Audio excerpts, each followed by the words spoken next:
beyond politics. Money for health care. We will provide up to the first $2 billion of it for health care spending. Finance Minister John Manley says the provinces will receive first call on any federal surplus. And members of the Commons Finance Committee say Manley's predictions are wrong. Plus, our panel on political leadership analyzes the United Right leadership race now that Mike Harris won't run.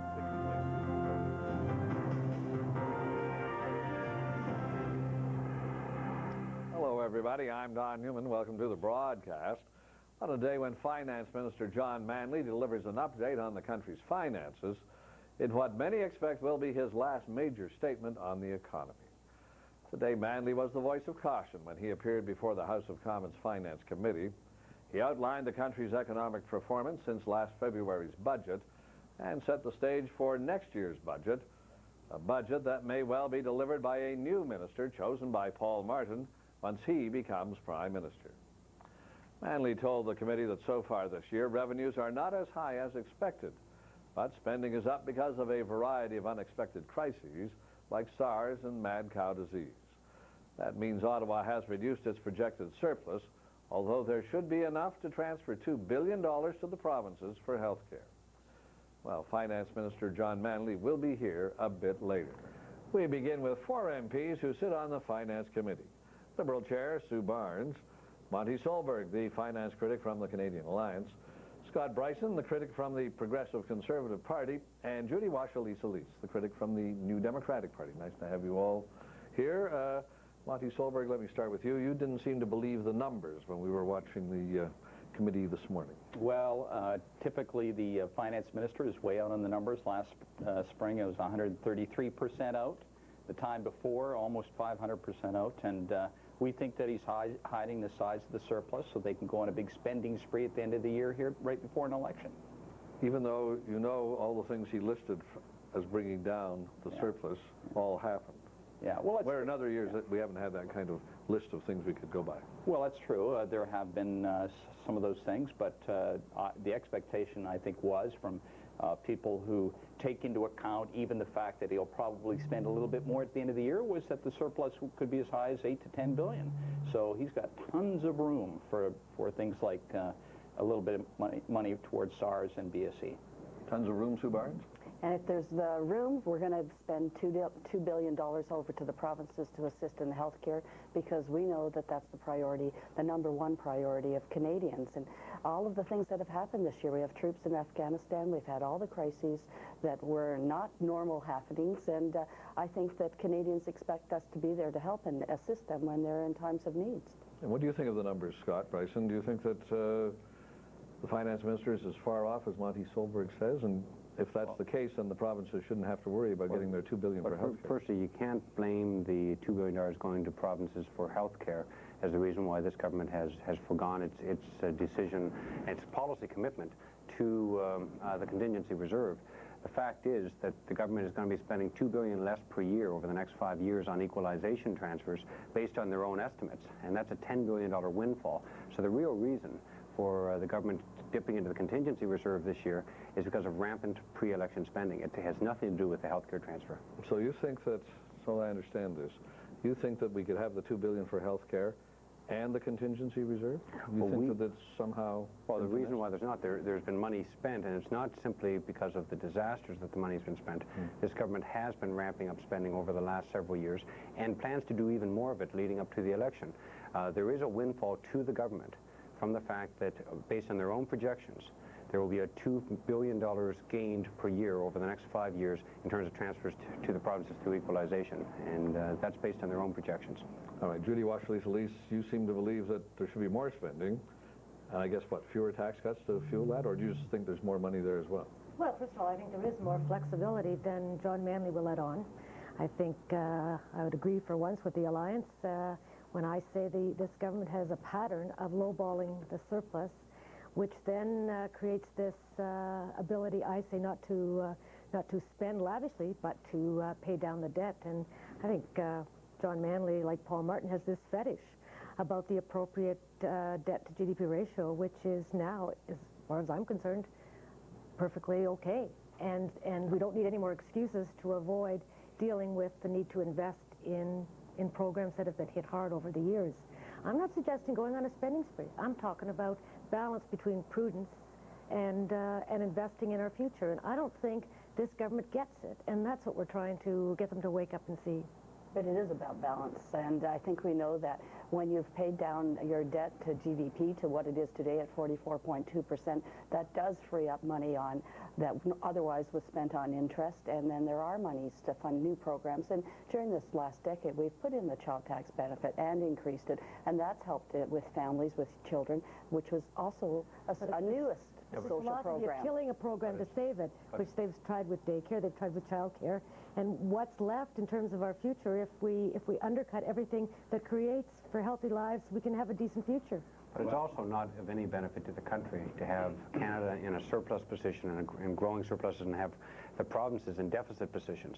And the fact is that this province, or this government rather, has treated the provinces shabbily and continues to try to hold back money for big federal spending programs, and actually preventing the provinces from meeting the constitutionally enshrined needs of health care and education that the provinces have to provide anyway. And ultimately, of course, it's important to have an economy that produces more jobs, attracts more investment, because in the end, that's where you'll get the funds for social programs. According to the World Economic Forum, Canada is falling further and further behind in its competitiveness, and that's why we need to have this money, instead of going towards more spending, which has gone up 36% in the last few years, it needs to go to start to lower key taxes so that we can attract that investment, so we've got money to fund social programs and things that people think are important. Percentage of GDP, we're at about 11 or 12% basically on the last budget. Ramping up. And no, if you believe what John Manley and Paul Martin are saying these days, they're giving us the hard-nosed message, we got to tighten our belts, and Canadians have to take the hit again. All right, okay, Sue, and then I've got a question. Canadians, I think it's all of us around this table, don't want to see this country go into a deficit.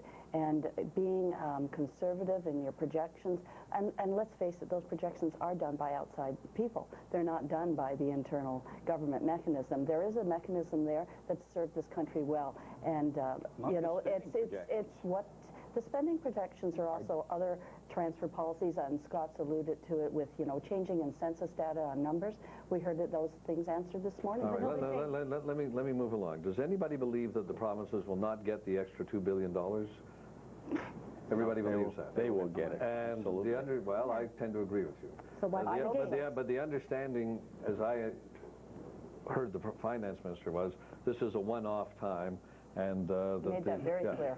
But does anybody here believe that having given the provinces $2 billion in this fiscal year, he won't have to give it to them every other year? Because otherwise, Scott Bryson, I put it to you, the provinces will say, you're cutting transfers for health care by $2 billion. This isn't really a one-off. This goes to the base on health care spending.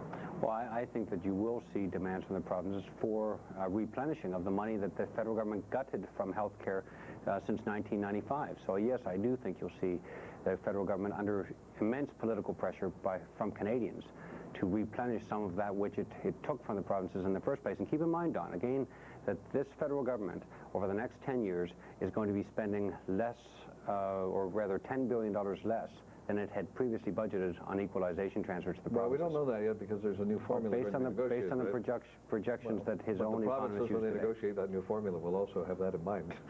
The new base is really the $2 billion added on to the base for health care. Yeah, and that's right. I think they will ask for it, and it's the biggest sector, a chunk of most provincial budgets now, and the demand rises at 5% a year. So that, combined with the fact that the provinces really don't have the capacity to tax their citizens the way the federal government does, makes me believe that they will want a long-term deal on health care that has that built in.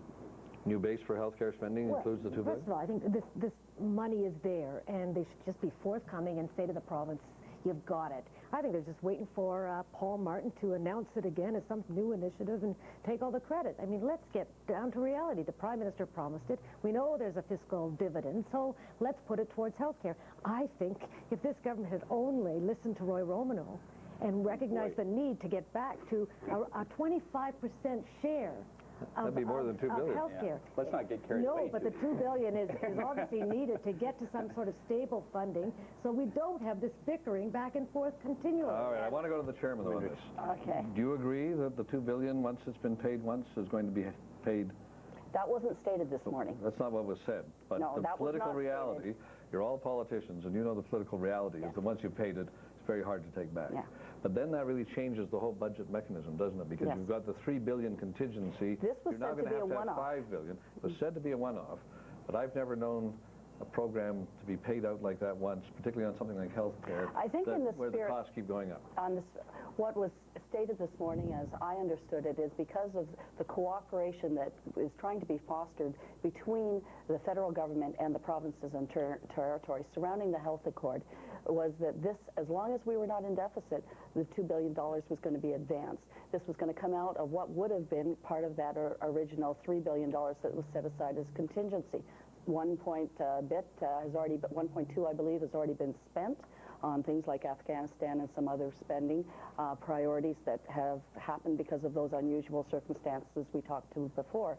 But I believe that, I mean, the way it was phrased was up to $2 billion, and I don't think it takes it to the bank, and if I wasn't a province, I wouldn't take it to the bank until now. What's so unusual is not giving the money that's necessary for health care. What's unusual is the kind of shell game this government is playing with the numbers. Why we have a $3 billion contingency and then another $2 billion prudence and then another, this and another, but instead of putting the money on the table and having a debate about priorities. Okay, I'm going quick. Do you think there should be a $3 billion contingency?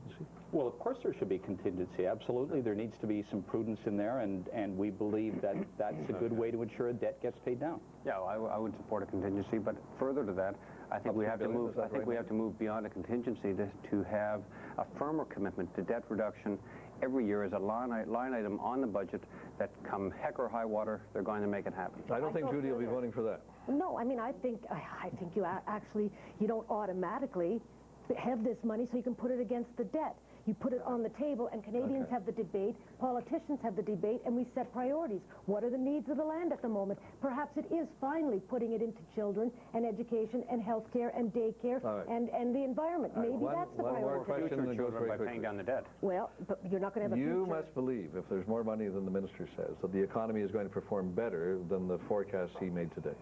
Well, the biggest chunk in the past of where the surplus has come from has been in he's highballed spending and then come in under budget. He came in $2.6 billion under budget last year and 3.1 last year. But when Scott and I formed government, we're going to fix all this, I can tell you. Well, The economy's better than Manley said. oh, absolutely. I mean, I think his figures translate into maybe about less than $1 billion hit on the present surplus. He's got a lot more flexibility than he's claiming. The economy's better than the finance minister said. Consistently, he lowballs these things, and that's one of the reasons why the World Economic Forum has pointed to transparency as one of the reasons why Canada is slipping. The economy is better than the finance minister I would be very hopeful that the economy does very well here in Canada, but I think there are some outside influences down in the States of how their economy will go forward, and also the rise in the Canadian dollar vis-a-vis other currencies. I mean, these things could affect those numbers too. Got to be the final words, but I thank you all for coming in. Nice to see you. Thank you. And stay with us. We have more politics for you when we come back. John Manley will be here. So, don't go away.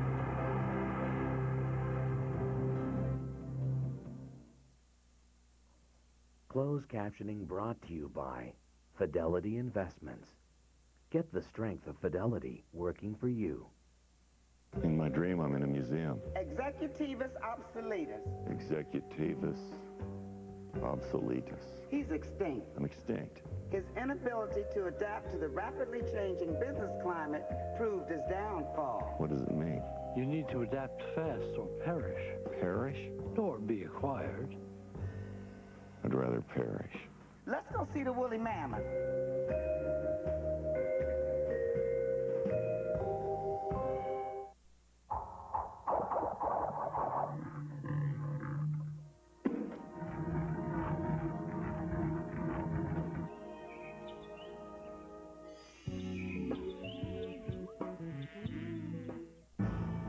Uh-oh. Time for 1 Second Plumber. Hold to the drain and press. 1 Second Plumber powers through everything. No harsh chemicals, no environmental damage. 1 Second Plumber keeps the drains running on time. Ice holds a layer of water that causes slippage. Put socks on, they soak up the water and give better grip on ice and snow. That's what Yokohama's new Ice Guard does. Shell's microbubbles break down and expel water. The contact patch is wider. 5 grooves speed up drainage. Tri-dimensional sights provide better snow traction. For superior winter grip, put socks on your wheels. Yokohama Ice Guards, the traction of tomorrow, today. Oh, I hate packing up. Come here. I wish we could freeze this moment. What? Just heard Mrs. Fraser's thinking of selling this place. Oh. You know, we've got enough to make an offer. CBC Investments can give you the freedom to create your own choices. Every body has a unique skin type, and Olay Body Wash nourishes yours just right. Introducing the customized line of Olay Complete Body Wash. With 4 versions, Olay Body Wash gives you smoother, more nourished skin in just 7 days. For completely soft, sensational skin, it's the body wash that recognizes that your body is not just any body. The customized line of Olay Complete Body Wash. Love the skin type you're in. Lately, I can't stop thinking about my bones. My doctor said I don't get enough calcium. She thought my diet could use a little help. The average diet doesn't provide enough calcium, so when your diet's low, Caltrate Calcium Supplement with vitamin D in tablets or soft chews helps maintain strong bones and good health. I'm going to help keep my bones strong. It's never too early or too late for Caltrate. Ready or not, here I come!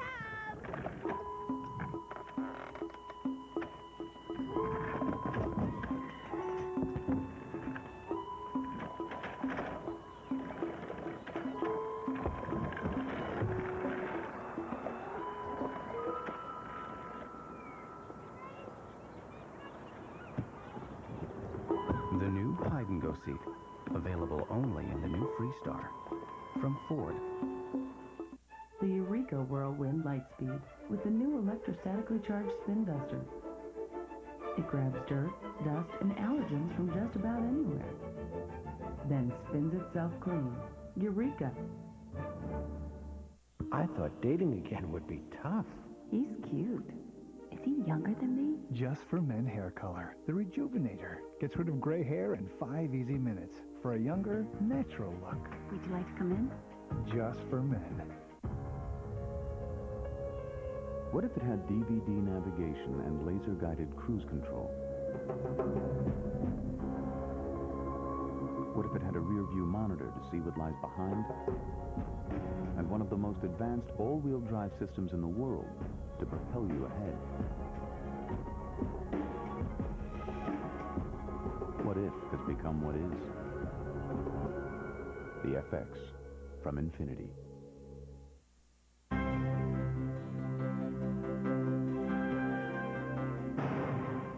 Welcome back. Finance Minister John Manley's fiscal update is generating a lot of debate. It comes, of course, as the Chrétien government is about to celebrate its 10th anniversary of taking office, and as Paul Martin prepares to take over. So there are lots of questions about John Manley's future. Well, the Finance Minister is here, and we'll ask him about that, but we begin with the state of the economy. John Manley, good to see you. Thanks for coming in. Thank you. Well, you heard it around the table in the committee room. We had people from the Finance Committee here, all of them saying your numbers, you lowball the surplus, and despite the list of problems you said that the economy had to deal with this year, they think you're lowballing, at least all of the opposition members should make that clear, think you're lowballing spending so that you can leave a pot at the end of the fiscal year for election goodies. Well, what would you expect them to say, Don? You know, I mean, it wasn't exactly a surprise. I hope that the surplus is bigger than we forecast. I think every finance minister always does, except for the ones that hope that their deficit would be smaller than they forecast.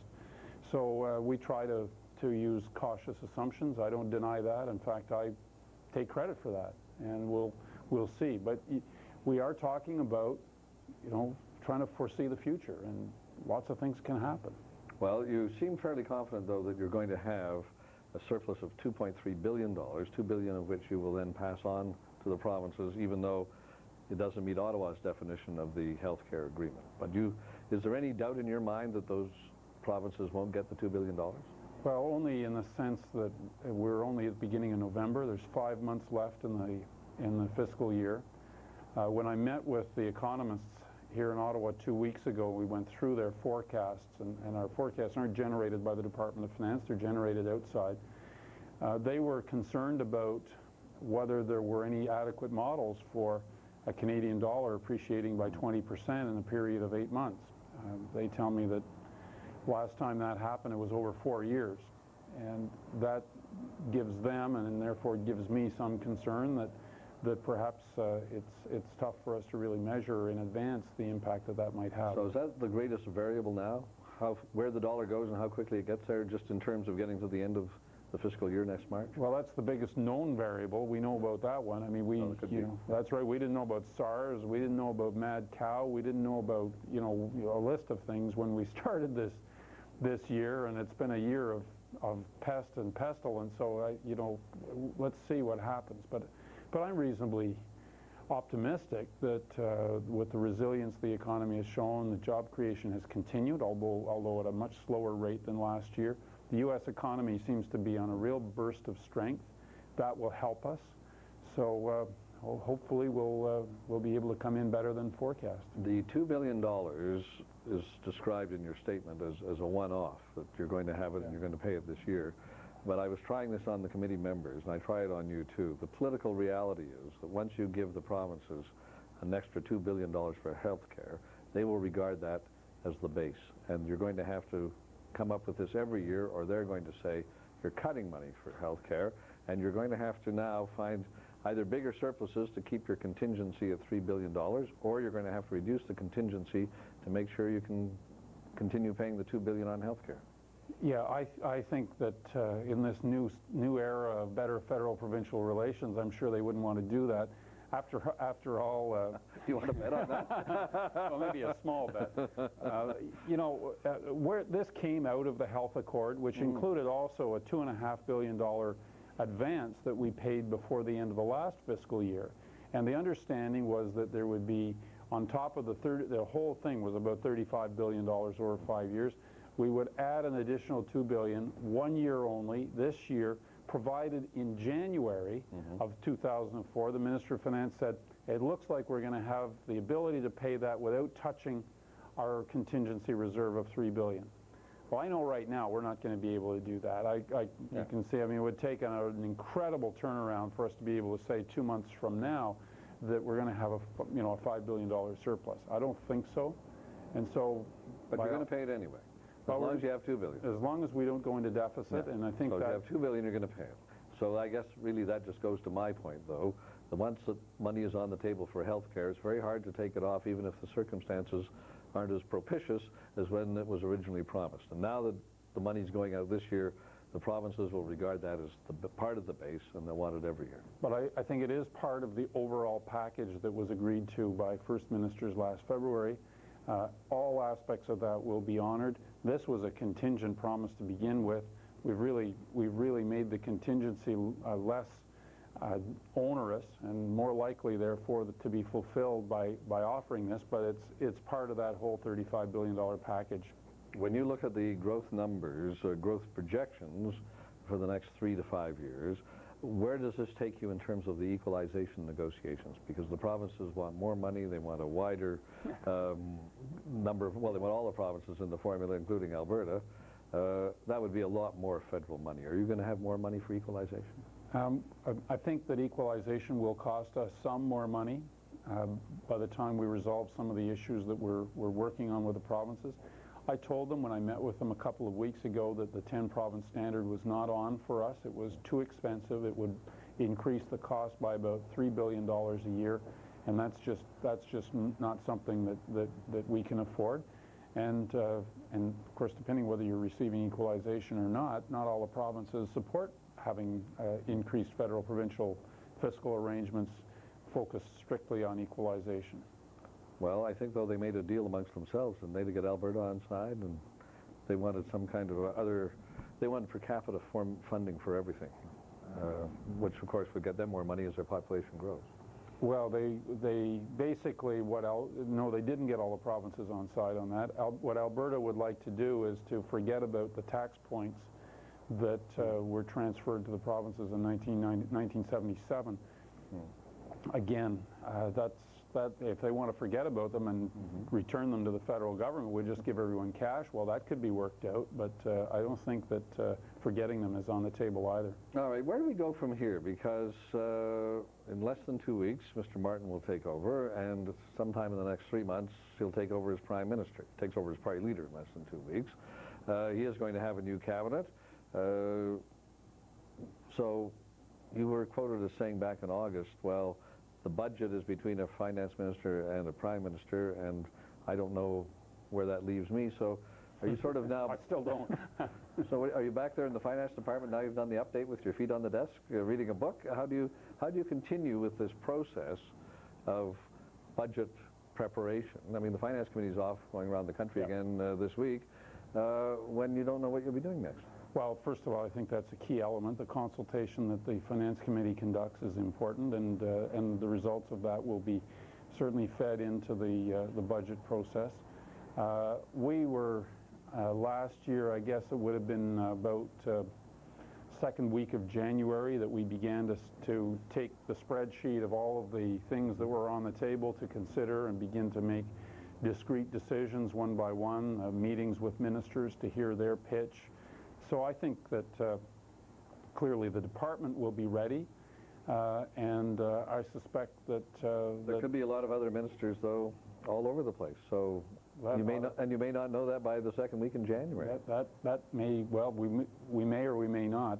If there are new ministers all over the place, that might actually strengthen the hand of a finance minister who But do you think it'll be the second week of January? We'll know, because the Prime Minister, I mean, he's hinted, sort of like the Dance of the Seven Veils a bit now these last few weeks, but he's hinted he might go earlier, but he's also said he might stay well into February. Well, that remains to be seen, but the real work that's being done by the department is underway, and they'll be ready to sit down with me or somebody else, whoever the finance minister is at the appropriate time, and produce a budget for this winter if that's the decision of the government to present one. But there's no law that says you have to have a budget.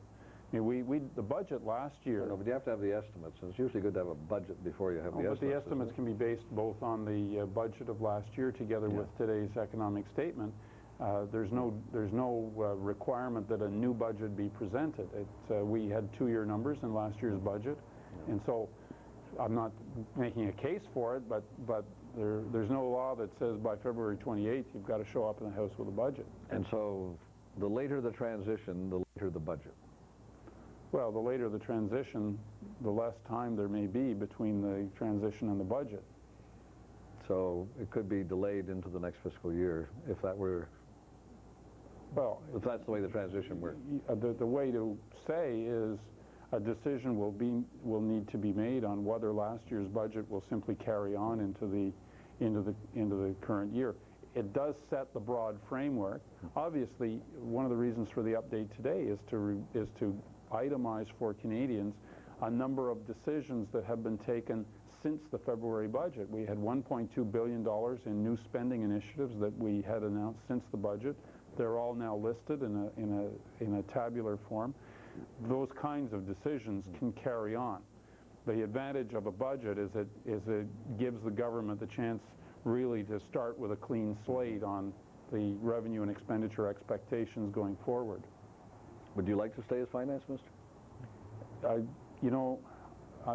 This is a time when I'm trying to think through what the next step for me is, and I haven't had a discussion about that with Mr. Martin, and so it's really too soon for me to make a judgment on that. I can say that I've loved the time that I've spent as finance minister. I was critic, back in the days, the dark old days when we had deficits, and I've enjoyed it thoroughly, and days like today are a lot of fun, but we'll see. All right, John Manley, thanks for your time now. Good thanks. And stay with us. We'll be back with more politics right after the break. Don't go away.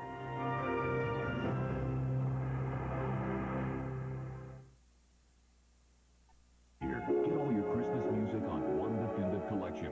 Christmas memories. Chestnuts roasting on an open fire. 40 timeless holiday classics on 2 CDs performed by music legends such as Perry Como. I'll be home for Christmas. Bing Crosby. You better watch Nat out. King Cole and many more. Christmas better not memories. stop. Available at Future Shop. Future Shop. Come see what your future has in store. The leading cleaner can't remove this tough stain like Spot Shot. With Spot Shot, tough stains disappear fast without scrubbing. When tough stains can't be resolved, get Spot Shot. I'm Father Time. Really. And I like things that last a really long time. 2,000 flushes cleans up to 4 months. Others last up to 5 weeks. That's why it's 2,000 flushes. For my firm, 2,000 flushes. We measure in months, not weeks. Oh, I hate packing up. Come here. I wish we could freeze this moment. What? Just heard Mrs. Fraser's thinking of selling this place. Oh. You know, we've got enough to make an offer. CIBC Investments can give you the freedom to create your own choices.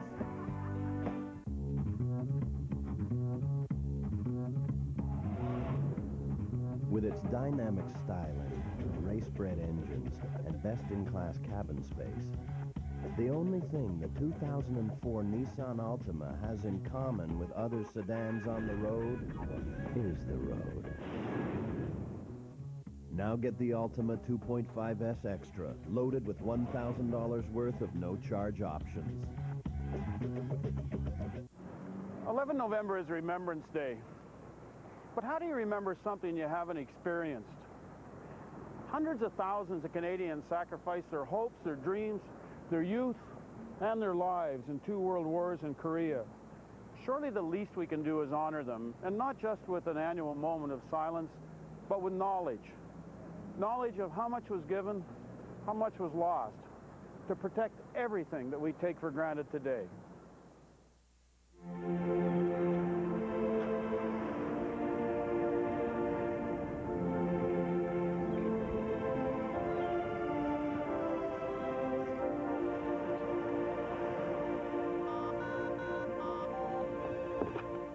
Hello? Hi, Grandpa. Mark, what a nice surprise. How's your trip? Oh, it's great. I'm in France. Ah, Paris. The girls still as lovely as I remember them? Grandpa, actually, I'm not in Paris. Where are you then? I'm in Dieppe. Wow, wow. Grandpa? I'm glad you're there. I guess I'm calling to say thanks, Grandpa. It's great of you to call. Thank you.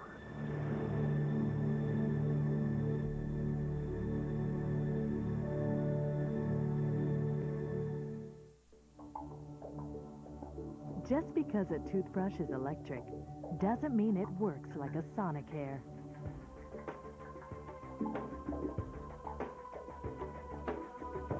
It has patented sonic technology. Sonicare gets your teeth whiter and healthier in just 28 days, guaranteed. See for yourself or ask your dental professional about the Sonicare difference. Wednesday on Counterspin. Another border war looms. Americans want our cheaper Canadian drugs. Will it end in better prices for Americans or higher prices for all of us? Counterspin, Wednesday on CBC Newsworld.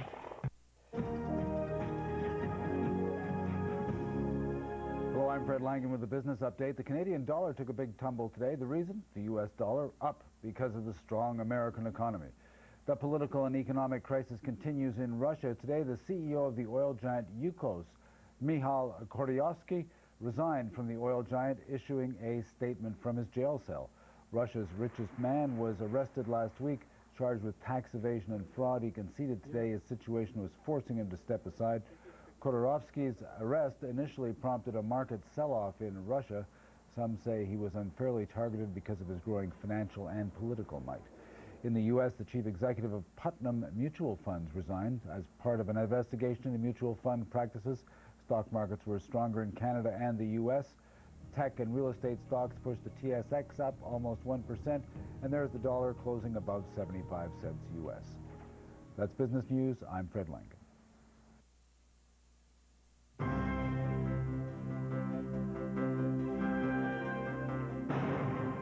Welcome back. Well, big political news this weekend.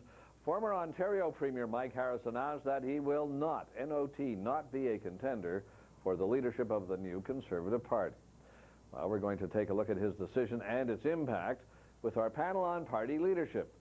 Columnist Norman Spector is in his usual spot in Victoria. You recall he was Chief of Staff to former Prime Minister Brian Mulroney. Rick Anderson is in Ottawa. He was a key advisor to Reform Party leader Preston Manning. And Robin Sears joins us once again from Toronto. He was Chief of Staff to former Ontario Premier Bob Rae. Gentlemen, nice to see you all. Good afternoon, Don. Norman, I seem to recall you saying either last Monday or the Monday before the only person who can lead the new Conservative Party effectively is Mike Harris. And now he's not going to do it. Does this mean the party is over before the party is even unified and has begun? I think what I said is that he would be the strongest candidate, and I therefore think that his decision not to run is a blow to the party and to the prospects of the Conservatives ratifying this agreement. I think he was uniquely positioned. That's not to say there won't be other candidates, but I don't think any are as well positioned or will do as well in the next election as Mike Harris would have done. All right, Rick Anderson, your take on this and pick up on Norm's point is, do you think the ratification by the Conservatives is in some doubt because of the Harris decision? Well, I think I said a couple of Mondays ago when we talked about this, Don, that I thought the party was shaping up to have two strong candidates in the race, or as the royal family would have it, an heir and a spare, which turns out to be fortunate because there's still Stephen Harper left in the race, obviously, and there's other people going to come forward. But I think that the race, Stephen is going to be a very strong candidate. I do think that Norman's on the right track, though, that one of the consequences of Mike Harris deciding not to come into the race is that it's going to take some of the emotion, some of the spirit out of it on the Conservative side, who saw him, Conservative members saw him as a bit of a bridge builder who appealed to people in both camps. And now it will feel a little bit more like if Stephen Harper ends up being the leader, as I think looks most likely right now, I think it adds to that feeling that it's a bit of a takeover, which is a negative. All right, Robin, what do you think? I think you guys are exaggerating the potential impact that Harris might have had. I mean, he is, after all, a little damaged goods now, and his popularity here in Ontario was probably not even as great as it was among at least some party sympathizers in the West. I don't see it as such a big negative, frankly. I was not very keen on Stephen Harper when he arrived. He struck me as a rather chilly policy wonk, but I think he's obviously learning his chops as a political leader. He's got to present himself humbly to the Tories and to Ontario and not make any gratuitous comments about Atlantic Canadians and UIC or whatever. But I don't see this as such a big negative, frankly. But is it now, because I would share your view that Stephen Harper would be the favorite now, Norman, could it be that this race will be about as interesting as the Liberal race? Well, no, I think it'll be a bit more interesting because I don't think it will be a situation where you effectively only have one candidate who has $11 million compared to the others with the leftovers and who essentially drop out of the race. I think you'll have 3 or 4 candidates contesting but none of them credible, Norm. Who would be a credible competitor? No, I mean, I think that Stephen Harper is the front runner, but I don't think you'll see the kind of coronation that you're seeing in the Liberal Party. All right, but Rick, go to Robin's point. Who would be a credible candidate vis-a-vis Stephen Harper? Peter MacKay would be the other party leader. Do you think he would get in and make a race of it? I guess he would have some credibility, but it seems to me Harper's got more going for him.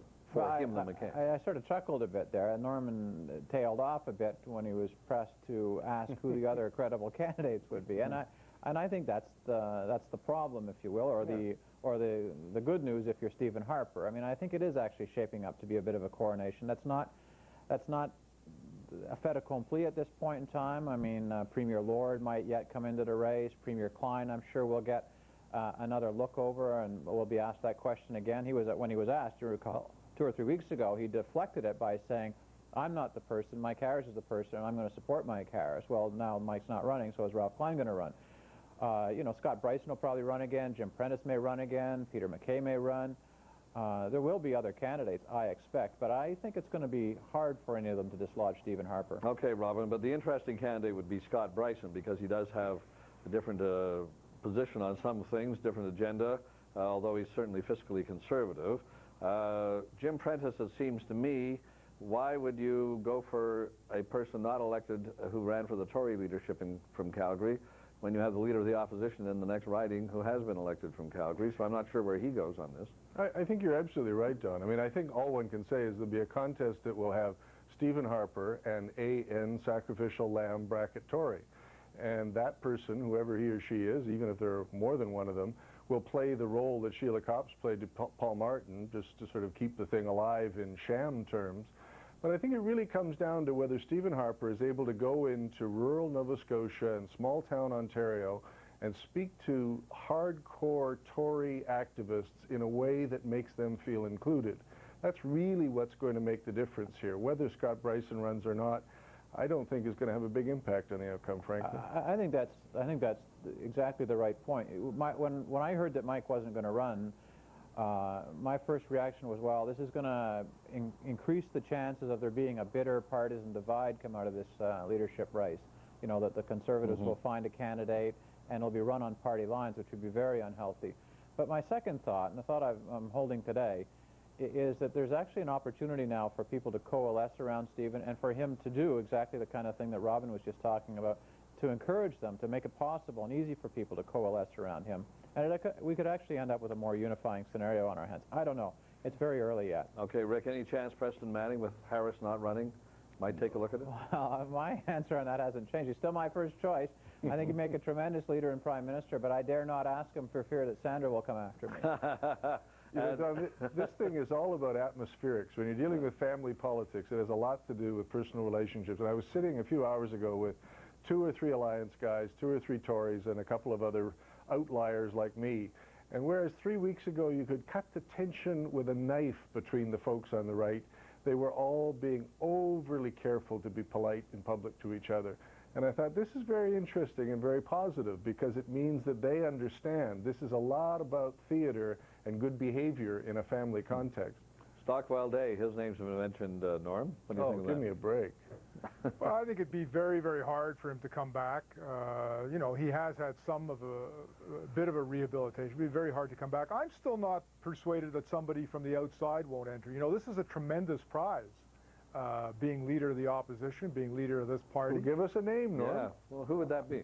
I don't know who it is. That's what I mean. I'm not convinced that somebody whom we have not thought of will not decide to jump in. But Norm, think of the logistics here. There is nothing going to happen until the 17th of November, when the Liberal Convention's over. A month from then is Christmas. Who is going to launch a leadership campaign from the outside in that time frame?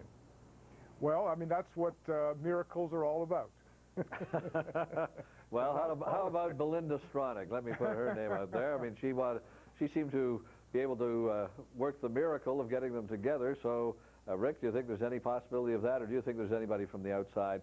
I tend to the view that politics is a really tough game you have to learn from the inside, and that outsiders very rarely have any success at it. And even someone who, like Trudeau, who appeared to be from the outside, had every insider supporting him when he did as well as he did. Well, I think that's right, Don. You know, Brian Mulroney forever made the myth possible that anybody could walk in from completely outside politics. Of course, he actually was really at the edge of politics for a long time before he, the second time he sought the leadership. So he was really not a novice.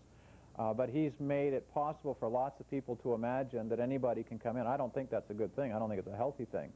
I think there is some experience that's necessary, particularly if you're taking on the leadership of a major party, particularly if you're taking on the role of opposition leader, and particularly if you're, you know, taking on the leadership of a party that's purporting to offer the country a potential prime minister. Some experience actually is important. I mean, there are some dark horses that people are talking about. There are people in the former Ontario cabinet, Tony Clement, Jim Flaherty. Jim Denning's name has come up again today. He's a very popular person in Alberta. But I know Stephen Harper, and they're no Stephen Harper. Well, you know, I mean, Harper's really there. Someone's got to blow him out of it. No, And it doesn't look as though anybody can. I always give myself the last word. You know that. That's what's so mean about me. But I thank you for coming on anyway, and we'll talk again next week. Oh, we'll listen again next week. Thanks, oh. Well, it's good of you to stop by. That's our broadcast for today. I hope you'll stop by again tomorrow, too. Thanks for being with us. Actually, we'll be back 10:30 Eastern with the early edition of Politics tomorrow morning. See you then. I'm Don Newman. So long for now.